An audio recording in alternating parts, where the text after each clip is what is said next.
किसी समय की बात है जब धरती पर जादू और यथार्थ का मेल हुआ करता था। पहाड़ों के पीछे हरे भरे खेतों में बीच एक बसा सुंदर गांव, जहां किसान अपनी मेहनत से खेतों में अनाज उगाते थे।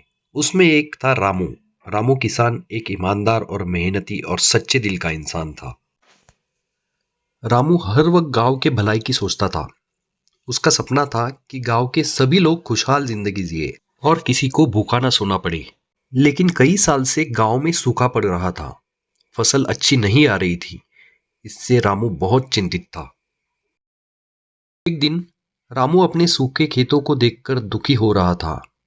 वो घर जाते हुए मंदिर में जाके बैठ गया। रामू दिन रात अपने सूखे खेतों को लेके बहुत परेशान था। मंदिर में रामू के सामने एक बूढ़े साधु बाबा आ गए और उन्होंने कहा, रामू, मैंने तुम्हारे बारे में बहुत सुना है। कल मैं तुम्हारे घर आऊंगा और तुम्हें एक बात बताऊंगा। दूसरे दिन साधु बाबा रामू के घर आए और उन्होंने कहा, बेटा, अगर तुम सच में मेहनती और ईमानदार हो तो मैं तुम्हें एक जादुई दुनिया के बारे में बता सकता हूँ, जहां से तुम अपनी और गांव की समस्या का समाधान निकाल सकते हो। जादुई दुनिया का सफर बहुत खतरनाक हो सकता है। क्या तुम तैयार हो? रामू ने कहा, मुझे आप थोड़ा सा वक्त दीजिए, मैं आपको कल आके मिलता हूँ। रामू ने साधु वाली बात अपनी बीवी को बताई, लेकिन रामू की बीवी कुछ ज्यादा समझ नहीं पाई। रामू ने सोचा कि अगर गांव की भलाई होनी है तो क्यों ना एक बार मैं साधु बाबा से मिल लूं। तो वो मंदिर में चला गया। साधु बाबा ने रामू को एक बहुत रहस्यमय बात बताई। उन्होंने कहा कि तुम्हारे खेतों के बीचों बीच एक बहुत बड़ा पत्थर है। वो पत्थर हटा दो और वहां एक नीम के पेड़ की टहनी लगा दो। वो नीम के पेड़ की टहनी एक रातों रात एक बड़े से पेड़ में बदल जाएगी। जब वो पेड़ बन जाएगा तब तुम मुझसे आके मिलना, तब मैं बताऊंगा कि आपको आगे क्या करना है। रामू साधु का आशीर्वाद लेकर वहां से निकल गया। रामू बहुत हैरान था, लेकिन उसने साधु की बात पर विश्वास किया। रामू को एक नीम का पेड़ मिला। उसने उसकी पूजा की और पूजा करने के बाद में वो वहां से एक टहनी लेके निकल गया। रामू अपने खेतों में साधु बाबा ने जो पत्थर बताया था उसे ढूंढने लगा, और जैसे ही वो पत्थर मिला उसने वहां पे वो टहनी बो दी। वो टहनी एक विशाल पेड़ में बदल गई और रामू बहुत हैरान हो गया।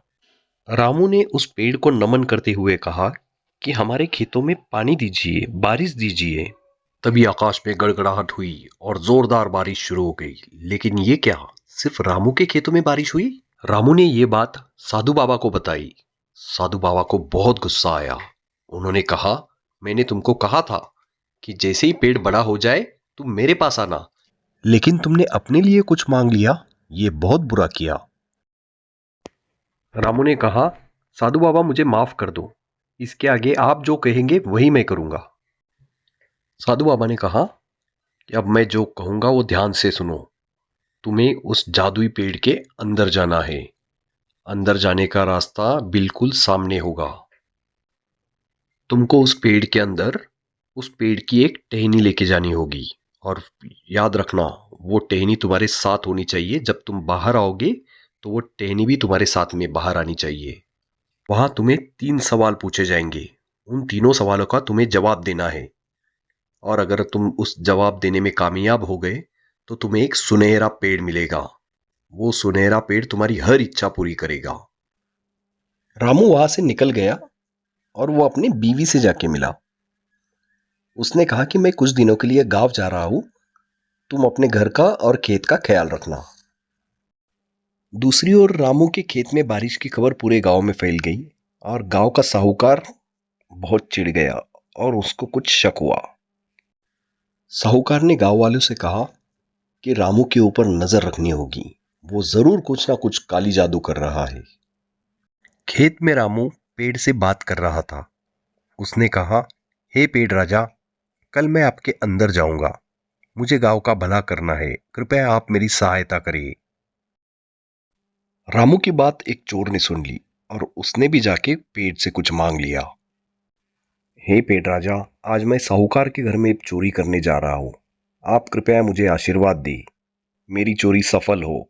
जैसे ही ये पेड़ ने सुना, पेड़ ने एक डरावना रूप ले लिया और चोर डर के मारे वहां से भाग गया। दूसरे दिन रामू ने पेड़ की पूजा की और एक टहनी तोड़ी।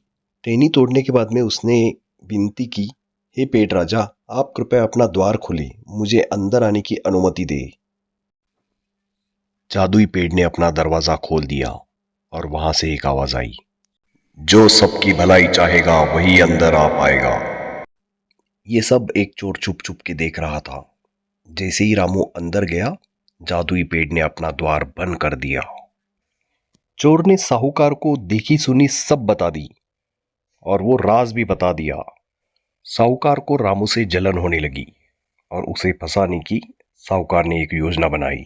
रामू जादुई पेड़ के अंदर आ गया। वहां की दुनिया बहुत निराली थी। वहां के जो आसमान थे, कभी नीला कभी सुनहरा, ऐसा चमकता हुआ बैंगनी।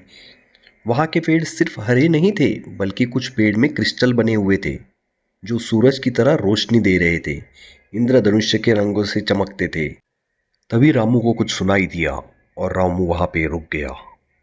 हाथी सबसे ताकतवर होता है, जिराफ सबसे ऊंचा होता है, लोमड़ी सबसे चतुर होती है और चीता सबसे तेज होता है।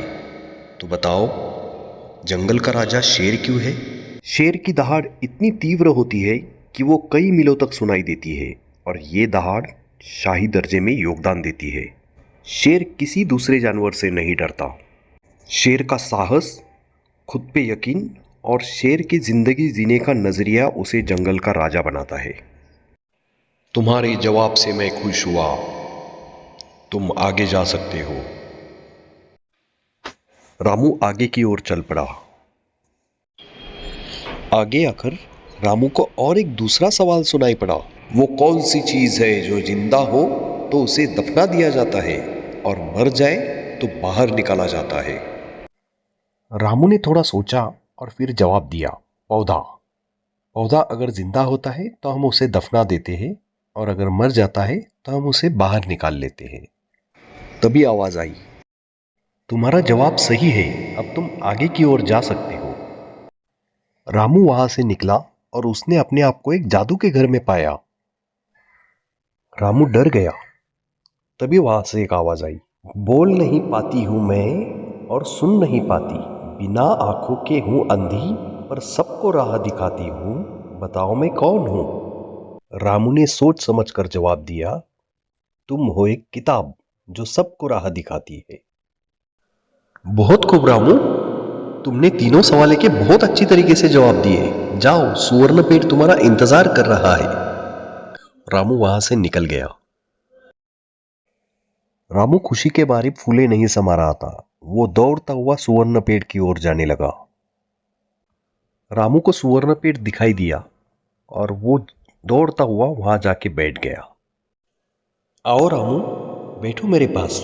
मैं कब से तुम्हारे जैसे सच्चे और ईमानदार लोगों की प्रतीक्षा में था। मेरे हर एक पत्ता सोने का है। तुम्हें जितने पत्ते चाहिए उतने लेके जाओ और गांव के भलाई के लिए उसका उपयोग करो। बाहर की दुनिया में साहूकार को जैसे ही पता चला कि रामू जादुई पेड़ के अंदर है, साहूकार वहां पे कुल्हाड़ी लेके पहुंच गया और उस जादुई पेड़ को काटना शुरू कर दिया। देखते ही देखते जादू का पेड़ कट गया। साहूकार मन ही मन में बहुत खुश हुआ और बोला, अब मैं देखता हूं तुम बाहर कैसे आते हो, गांव की भलाई करोगी। पेड़ को गिरा हुआ देख वहां चोर आ पहुंचा और चोर ने साहूकार से पूछा, साहूकार, ये आपने क्या किया? जादुई पेड़ ही काट डाला। अरे लेकिन रामू तो अंदर है ना। साहूकार बोला, उसे अंदर ही रहने दो। लाइक शेयर सब्सक्राइब सामने टीवी।